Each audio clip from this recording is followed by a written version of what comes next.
Pertanyaannya satu, zikir apa yang dikerjakan oleh Nabi? Kan antara subuh, ba'da subuh sampai ke syuruk kan zikir. Zikirnya apa yang dikerjakan? Apakah kalimat thayyibah ataukah yang lain? Kita bahas. Yang kedua, selesai sholat kemudian duduk. Apakah duduknya di tempat dia sholat? Atau boleh pindah ke tempat lain? Yang penting di area masjid. Ya, misal antum sholat di posisi yang sebelah kanan di sana. Tiba-tiba setelah itu nggak ada mushaf, pengen baca Quran, mushafnya di sana. Apakah boleh pindah ke sana? Atau kalau pindah gugur ininya? Awas, hati-hati dilihat. Mau pindah, aduh takut gak dapat haji. Mau pindah, aduh takut umrah. Di situ aja gitu kan. Pas tiba-tiba ada cleaning service, Pak, maaf Pak, sebentar geser dulu. Maaf ya, haji dan umrah. Nah, kita lihat tuh seperti apa memahaminya. Karena ada yang menafsirkan nggak boleh pindah di situ, gitu. Ya, nanti kita lihat apakah benar harus di situ saja atau boleh berpindah. Kalau boleh berpindah, apa dalilnya? Kalau memahami di situ saja, bagaimana keadaannya? Paham? Nah, jadi ini satu, dua, dan kasus yang terakhir, Ustadz, bagaimana kalau keluar masjid untuk kebutuhan hajat yang darurat? Pengen ke toilet kan? Ya, memang nggak di rumah, di masjid ada toilet. Begitu mau keluar, ke toilet dulu. Ingat haji dan umrah, haji dan umrah. Ditahan-tahan, gitu kan? Ya, syuruknya dapat, sakitnya juga dapat, gitu kan? Nah, itu seperti itu bagaimana kemudian solusi hukumnya. Nah, kita bahas pelan-pelan. Di dalam Al-Qur'an disebutkan beberapa aktivitas yang mampu mendekatkan dan mengingatkan kita dengan Allah, dan langsung disebut dengan zikir. Dan ini pun dipraktekkan oleh Nabi sallallahu alaihi wasallam. Contoh. Yang pertama ditemukan di Quran surah keempat ayat 103, paling kanan pertengahan.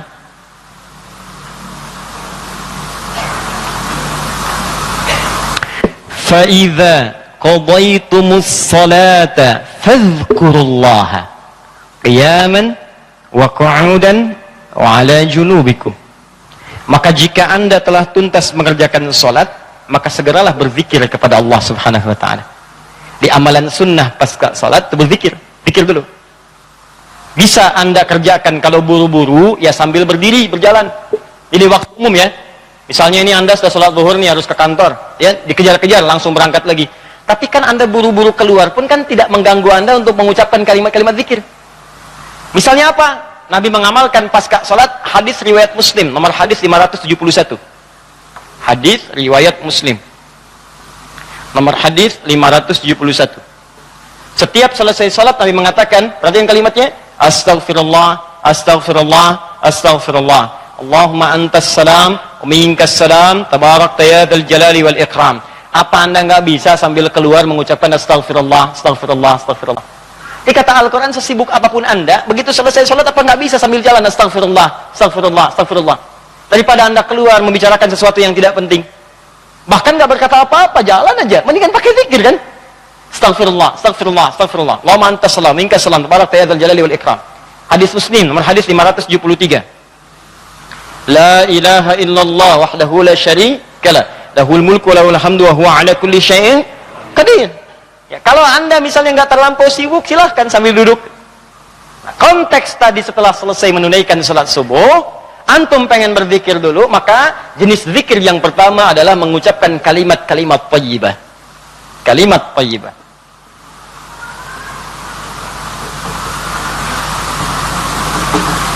Bisa sifatnya istighfar.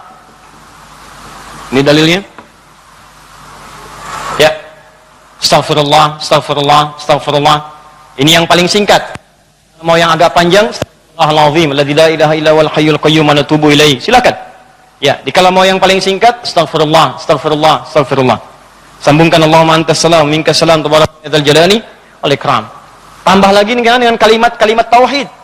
La ilaha illallah wahdahu la syarika lahu, mulku wa lahul hamdu wa huwa ala kulli syai'in qadir. Kalau mau ditambahkan yang lebih lengkap ada la ilaha illallah wa la syarika lah, lahul mulku wa lahul hamdu yuhyi wa yumiitu wa huwa ala kulli syai'in qadir. Singkatnya kalimat tauhid. Nah, ini masuk dalam kategori kalimat thayyibah. Ini dalilnya yang ini. Hadis Muslim wal hadis 573. Boleh selesai menunaikan salat subuh, salam ke kanan dan ke kiri, antum mulai berzikir dengan kalimat thayyibah. Astagfirullahalazim, astagfirullahalazim. Atau kalau mau singkat, astagfirullah, astagfirullah, astagfirullah. Kan? Baik, teman-teman, ingat baik-baik ya. Karena zikir itu definisinya segala aktivitas yang membuat kita dekat dan ingat kepada Allah. Jadi ketika mengucapkan kalimat ini bukan sekedar diucapkan di lisan. Kalau cuma diucapkan, jangankan antum, anak-anak antum yang 5 tahun, 4 tahun belum balik pun bisa. Apa bedanya bacaan antum dengan bacaan mereka? Sambil ingat Allah, sambil diingat. Astagfirullah. Apa artinya astagfirullah? Ya Allah, ampuni saya minta ampun. Ada dosa yang dilakukan, dosanya disebut dengan dzambun. Sifat Allah yang mengampuni disebut ghafir. Ghafir.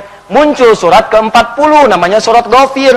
Baca ayat yang ketiga, kata ghafir disandingkan dengan dzambun. Ghafiriz dzambi wa qabilit taubi.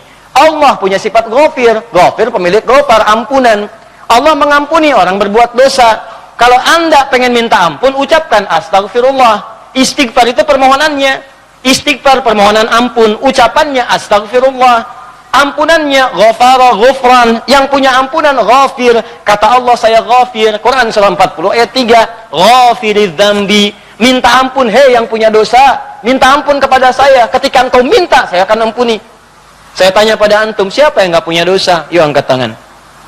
Ayo, nggak usah malu, angkat aja, saya pulang. Kalau nggak punya dosa, bersih kan? Nah, kalau Anda merasa banyak dosa, diberi peluang habis sholat, istighfar. Makanya ketika istighfar, jangan cuma diucapkan, coba rasakan punya dosa apa sampai hari itu, dosa apa. Jadi begitu selesai subuh, ingat dosa pada orang tua, dosa pada pasangan, suami pada istri, istri pada suami, dosa pada anak-anak. Anak-anak orang lain aja yang nggak punya mobil, nggak punya motor, bisa mendidik anaknya hafal Quran, sholatnya bagus. Masa antum udah banyak fasilitas ke masjid? Enggak, jemaah, enggak, bangun terlambat. Antum kurang apa lagi untuk mendidik anak dengan baik? Maka istighfari. Jangan-jangan anak itu nggak soleh bukan karena dia nggak mampu, karena antum nggak bimbing mereka.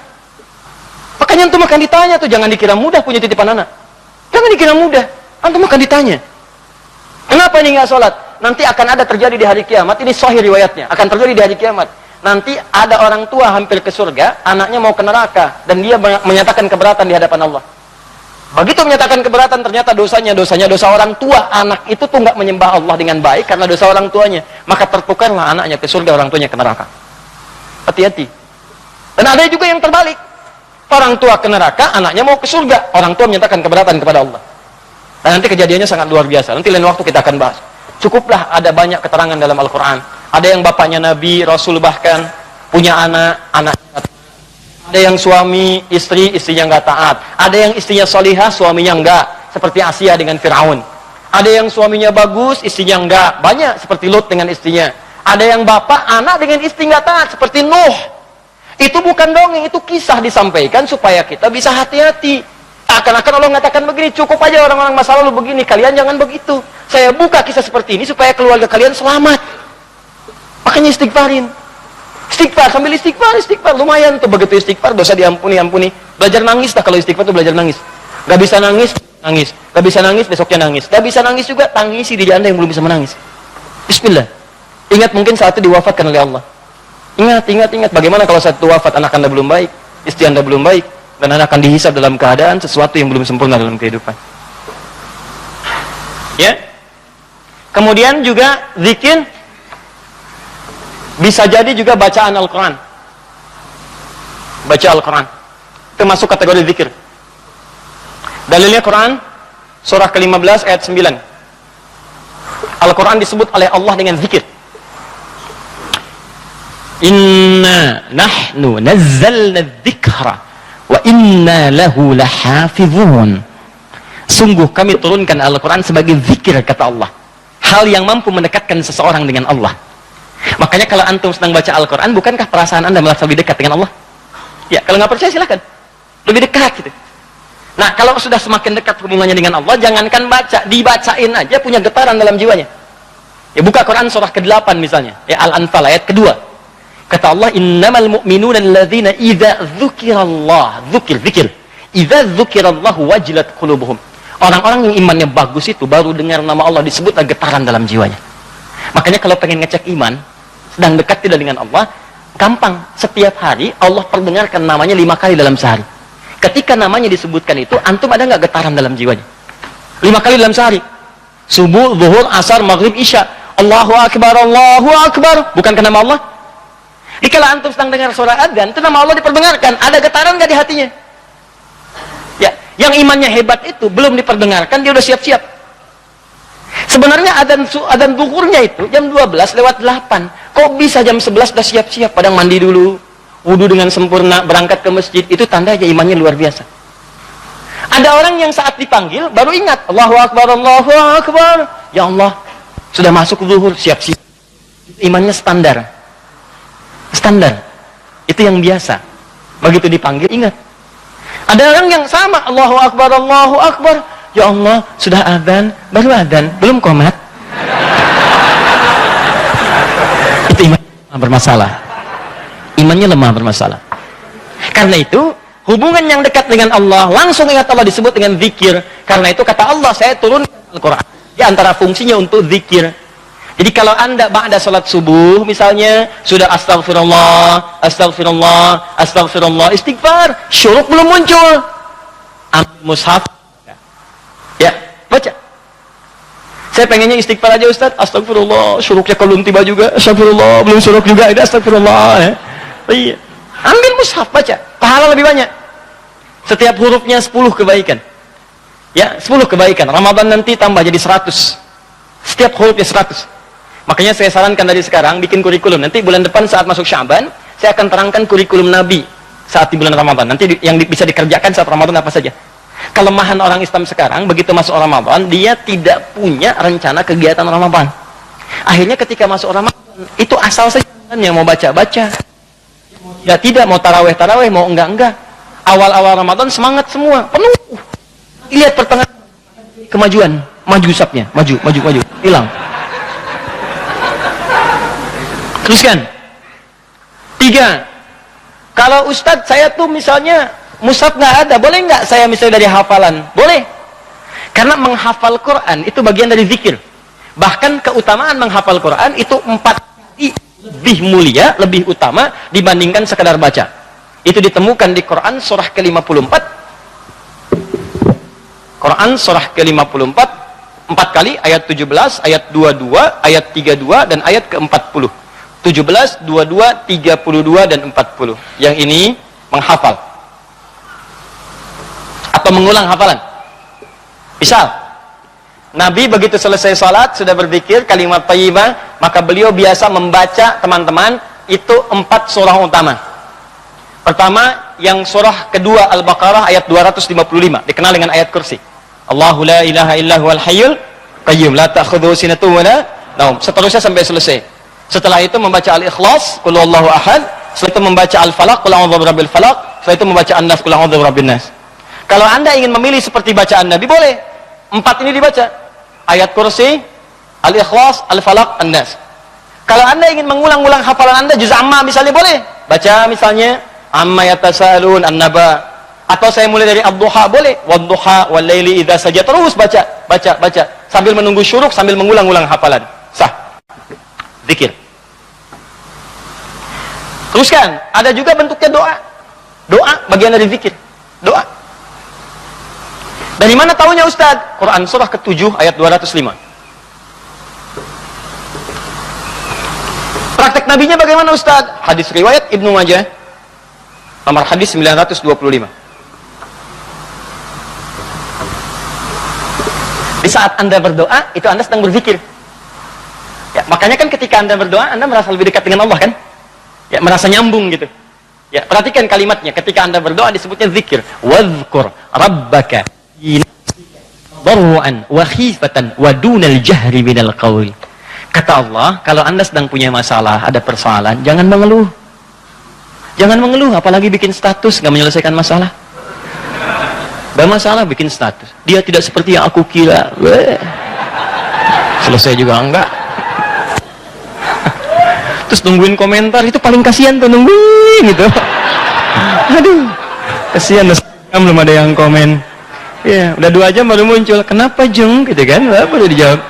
Iya ya, gelisah hati ini. Muncul lagi komen yang lain. Duh, nggak nyangka ya, nyangka. Capek, nggak selesai. Masalah selesai tidak, cuma nambah masalah aja. Kata Allah, kalau punya masalah, tenangkan hati, berdoa, sebut nama Allah. Itu lebih memberikan ketenangan. Zikir itu selain mendekatkan kita pada Allah, zikir itu membuat hati lebih tenang. Tenang. Makanya ketika Allah menyebutkan fungsi zikir di Quran surat 13 ayat ke-28, Allah sampaikan begini, ala bizikrillahi tatma'innul qulub. Kamu mesti yakin, kata Allah, dengan berzikir kepada Allah hati kamu akan tenang. Makanya kalau sedang punya persoalan, bawa ke zikir. Ambil wudu, baca Quran. Begitu antum baca Quran, walaupun solusi belum tiba, hati lebih tenang. Dan lebih objektif, kalau orang tenang itu dapetin solusinya gampang gitu, tenang. Solusi mudah dicari. Tapi kalau antum gelisah, walaupun ada solusi, nggak akan sempurna nanti masalah diselesaikan. Paham ya? Di doa, itu bagian dari zikir. Di antara doa yang dibacakan oleh Nabi, itu setiap selesai sholat, itu ada kalimat singkat tapi padat. Allahumma inni atau inna. Kalau inni untuk sendiri, kalau inna untuk banyak. Allahumma inni as'aluka ilman nafi'a wa rizqan thayyiba wa amalan mutaqabbala. Ya Allah, hamba mohon kepadamu, anugerahkan hamba pengetahuan yang bermanfaat. Pengetahuan yang bermanfaat itu pengetahuan yang bisa meningkatkan wawasan dan menguatkan iman. Itu rumusnya di Quran surah 58 ayat ke-11. Jadi kalau teman-teman ngaji dengan siapapun, ustadz manapun, di tempat manapun, ukurannya dua. Wawasannya bertambah enggak? Awas hati-hati, kalau ngaji tapi wawasan enggak bertambah, itu ada sesuatu yang salah di pengajiannya. Ngaji cuman ketawa aja gitu kan? Ya, tapi enggak jelas dapatnya apa. Yang paling aneh ngaji, yang dicari-cari jin, ya kan? Atau apa, itu paling aneh itu. Apa yang didapatkan? Terus nambah hari ini sholat, ngaji ke pengajian sholat, dapat tambahan wawasan. Oh begini cara takbir yang baik, bisa sejajar dengan bahu, bisa sejajar dengan daun telinga, ya kakinya terbuka selebar bahu, badannya tegap. Jadi begitu antum praktekan, punya tambahan wawasan, kepake dalam ibadah. Oh begini cara sujud yang sempurna, ajari. Itulah yang disebut dengan teman-teman iman yang ilmu yang baik. Yang kedua, imannya meningkat, lebih dekat dengan Allah. Jadi kalau antum ngaji dimanapun, diantara cirinya wawasannya luas, tapi keimanan pun bertambah. Karena ada orang yang belajar Islam Pak, cuman keimanannya makin berkurang. Itu yang paling aneh tuh orang-orang liberal. Belajar Islam ke Eropa, belajar Islam ke Amerika, pulang-pulang konslet. Betul ya, semua agama sama, menuju Tuhan yang sama, cuman caranya beda-beda. Ente ini aneh, belajar Islam pada orang yang bukan Islam. Belajar sholat pada orang yang tidak sholat, ya bagaimana bisa mendapatkan nilai-nilai sholat dalam kehidupan? Makanya pulang-pulang pada aneh. Hargailah hak LGBT. Banyak akhirnya, jadi penyakit akhirnya gitu kan. Nah, dan kita doakan dengan baik, arahkan pada yang baik. Jadi kalau ada yang kurang-kurang tuh kita doakan. Ya buang dulu celaan-celaan. Yang kalau mau dicela itu perbuatannya, bukan orangnya. Celak perbuatannya, kemudian doakan kepada yang lebih baik. Karena boleh jadi dia bisa berubah dalam kebaikan. Paham sampai sini? Jadi demikian teman-teman sekalian. Ya, doa isi. Kemudian di situ awas hati-hati ya, dua ya cirinya ya. Satu, imannya menguat, kedua wawasan bertambah. Termasuk pengajian saya ini ya, kalau saya mengajar dimanapun, tidak membuat Anda lebih dekat dengan Allah, tolong tinggalkan saya. Anda cari guru lain. Cari guru lain, cari yang baik-baik. Yang membuat Anda lebih dekat dengan Allah. Atau Anda lebih dekat dengan Allah, cuman sayang, wawasan nggak bertambah, itu pun bahaya. Ibadah nggak cukup dengan semangat. Ya Allah, saya banyak dosa, saya pengen berubah ya Allah. Saya semakin kuat imannya, besok saya sholat subuh 4 rakaat. Nggak bisa. Ya. Jadi iman kuat tapi wawasan nggak ada gitu. Begitu sholat subuh 4 rakaat, itu kan bahaya. Ya, paham ya? Jadi dua ini mesti balance ya, antara iman dengan ilmu itu mesti seimbang. Tayyib. Fokus baik-baik. Satu, kita ulangi apa saya tadi, satu kalimat thayyibat. Yang kedua, bacaan Al-Qur'an, kan? Yang ketiga, baca hafalan ayat-ayat Al-Quran. Yang keempat, doa. Yang kelima, menyebutkan nama-nama Allah atau Al-Asma'ul Husna. Boleh, itu zikir. Ustadz, apa dalilnya? Dalilnya Quran surah kedua ayat 152 ditafsirkan dengan Quran surah ke-17 ayat 110. Quran surah kedua ayat 152 paling kanan sebelah bawah ditafsir dengan Quran surah 17 ayat 110 paling kanan di pertengahan. Ini bagian terakhir. Quran surah kedua ayat 152, Allah minta, fadhkuruni, kata Allah, zikir, sebut aku, sebut aku, sebut aku. Sebut nama Allah. Orang-orang yang sering menyebut Allah maka akan disebut-sebut namanya oleh Allah. Indah ya. Antum aja nama disebut-sebut di TV, senangnya luar biasa kan? Wah, Pak Asep adalah jamaah subuh yang sangat luar biasa. Datang ke Masjid Nurul Bahri, jam 3 sudah di masjid, masuk tayangan Anda. Tapi memang disayangkan jam 3 sudah azan Pak Asep ya kan. Tapi kan antum enak.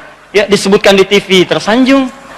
Ya disebutkan di komplek tersanjung. Kenapa antum tidak merasa tersanjung ketika nama antum disebut-sebut oleh Allah Subhanahu wa taala?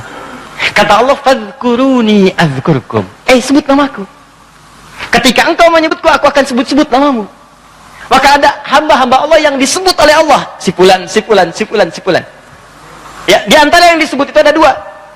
Siapa? Orang-orang yang sering menyebut nama Allah, khususnya terkait dengan nama-namanya yang mulia. Dari mana taunya? Tafsirkan dengan Quran surah 17 ayat 110. Perhatikan kalimatnya. Kata Allah, "Qulidullaha." Panggil aku Allah. Sebut. Minta. Ada masalah, ada doa, ada masalah, ada solusi, pengen nyebut Allah, sedang punya persoalan, sebut. Kata Allah, panggil namaku Allah. Awilur Rahman atau Ar-Rahman. Di paling singkat kalau Anda sedang ada masalah, pengen solusi atau pengen menyebut nama Allah, sebut ya Allah, ya Allah, ya Rahman. Tapi Allah tawarkan begini, ayyamma tad'u falahul asmaul husna.